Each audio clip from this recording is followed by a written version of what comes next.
Hey, what's up, y'all? So, I don't know why, but I'm feeling really called to talk about boundaries and why you need boundaries to make you happy.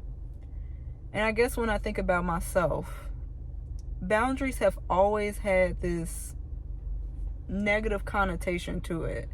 And I think it has everything to do with the fact that I tend to only set them if I feel like someone has given me a reason to do so. And it just doesn't feel good, you know? Like, I don't think it'll ever feel good to think about putting some kind of a barrier between yourself and someone or something that you love. It just won't. But I'm also finding that as I continue to go through life, I don't have to think about it in this way. I could choose to think about it in a different light. And I'll give you a couple of examples of how I think about it. So, sports being one.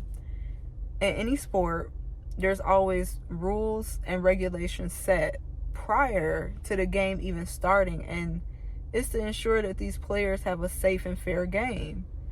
And when I say safe, I'm not talking about anything boring. I want to make that clear.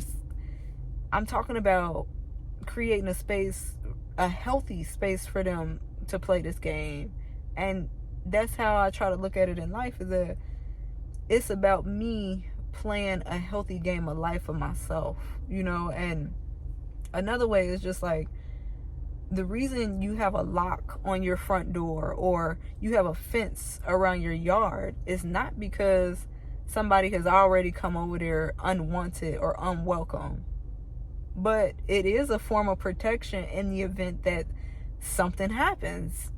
If I lock my door, forget my front door, I lock my bedroom door when I go to sleep, or when I take a shower, my bathroom door is locked, and I know that there's nobody in the house but me and my dog. But it just makes me feel better to know that nobody's gonna run up on me, you know, when I'm at my most vulnerable, I guess. It just makes me feel better. And I literally just heard somebody say that most of what we feel comes from our interaction with other people. So it's true. It really does. When you think about the pain that you felt, the trauma that you have in your life, even good times, the good memories that you have, that usually comes from the interaction with other people. And that's another reason why when we have our heart broken, we tend to look for people to mend it, because they're the ones that caused it. We look for somebody else to heal it. And that's not what we need to be doing. We're responsible for our own healing. We're responsible for what we allow people to do to us. And I'm not saying you can predict this, that same saying of, what is it? Fool me once, shame on you. Fool me twice, can't put the blame on you. It's the same thing. It's the same thing. They show you once, then it's up to you to set those boundaries to keep it from happening the same way again. And when people do stuff to us, it really impacts the heart. Like, I realize that when I reflect on things that really hurt me in the past, I get this twinge, like that little feeling. It's like a sharp pain. I don't feel it in my brain. I don't feel it necessarily. I don't feel it in my stomach. Like, I don't really get stomach pains. I get it in my heart. Like, I feel it here first. And then I start to feel like other ailments to it. But when I remember hurtful things, I get the pain here. And when I think about setting boundaries, it's like building a fence around the heart. The heart is the gatekeeper of peace. And the reason why I feel like I know that is because I've done a lot of inner work, a lot of healing. And when I dissected things that maybe have even stemmed from childhood trauma that I've had for years and years and years, again, when I reflected back on it, I felt that twinge in here. And as I started to dissect it, and I'm like, okay, I can grow through this. I can learn from this. I started to let it go. I didn't necessarily feel pressure off of anywhere other than here. Like, this felt more clear. It felt more open to new things once I started to let go of the old things. I hope I'm not rambling too much, but the heart is to be protected because your peace stems from that. And I don't ever want to not know that. I don't ever want to forget that again. To be so open the way that I was, it's not that I'm closed off now, but I know my limitations. I had such an open heart, big enough to just give to anybody, but I depleted what I had for myself. And it wasn't okay, you know? You build that fence because shit happens. And it's not that people intentionally hurt you, but people can't sense that they're hurting you because they're most likely trying to figure out how to navigate this world with the baggage that they have to carry. Bottom line. And that goes for you too, because I'm sure you probably did some things to some people that they didn't necessarily appreciate, but you knew that you was just doing what was best for you. And just to even give it a literal sense, when I'm carrying my luggage through the airport, I ain't thinking about nobody else but me. I'm trying to get through TSA. I'm trying to get to where I'm going, bottom line. Even when I get on that airplane, and if my seat is a little further back, I'm carrying the biggest carry-on I can. And I'm going to do my best to get through that aisle and not smack nobody in the face with this carry-on bag. But if I hit you, I just hit you, fam. My bad. I'm trying to get to my seat. And I might hit you and say my bad and not even think twice about it. And that's exactly how people navigate life when they thinking about themselves. And there's nothing that you can do about that. It's just nothing you can do. But create a safe space for you. Nobody is going to be able to mend that. They're going to say my bad, but they still will not understand the magnitude of what it has done for you. Only you will know that. And that's why you set boundaries for yourself too. So like, I had to realize that it wasn't just about me setting boundaries to keep people from doing stuff to me. I had to set boundaries to keep me from doing stuff to myself.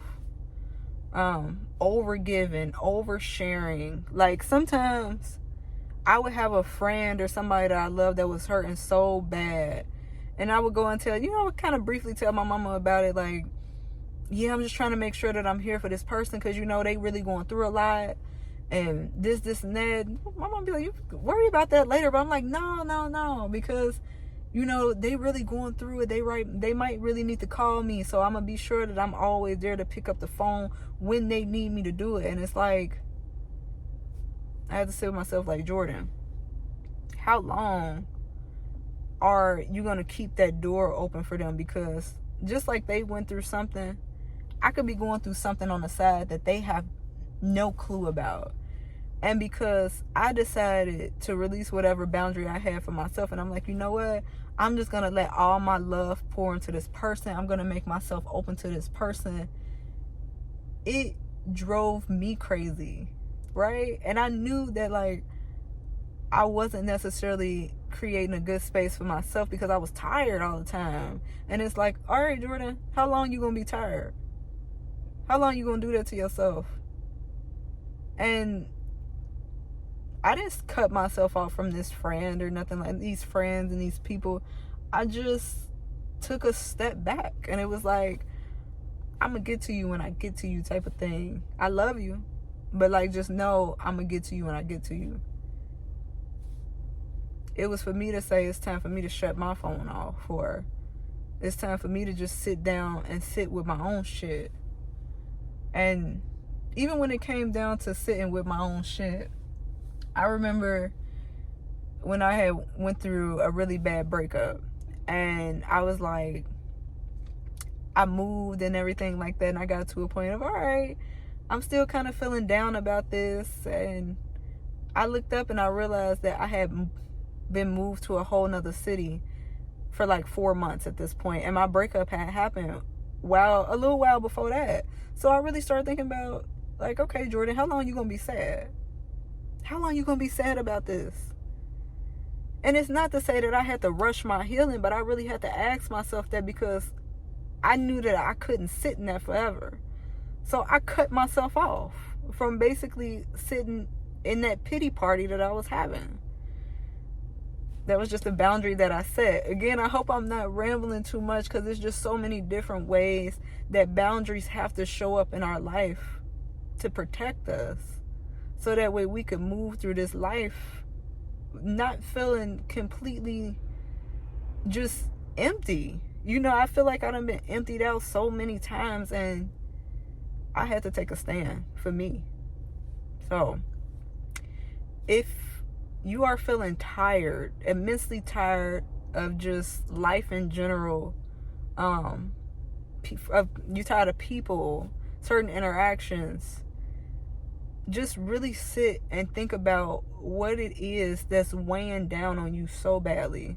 Like if it's a particular thing people were doing, if you extending yourself too much, only you will really know what it is for you. But think about how you could create a better space for you.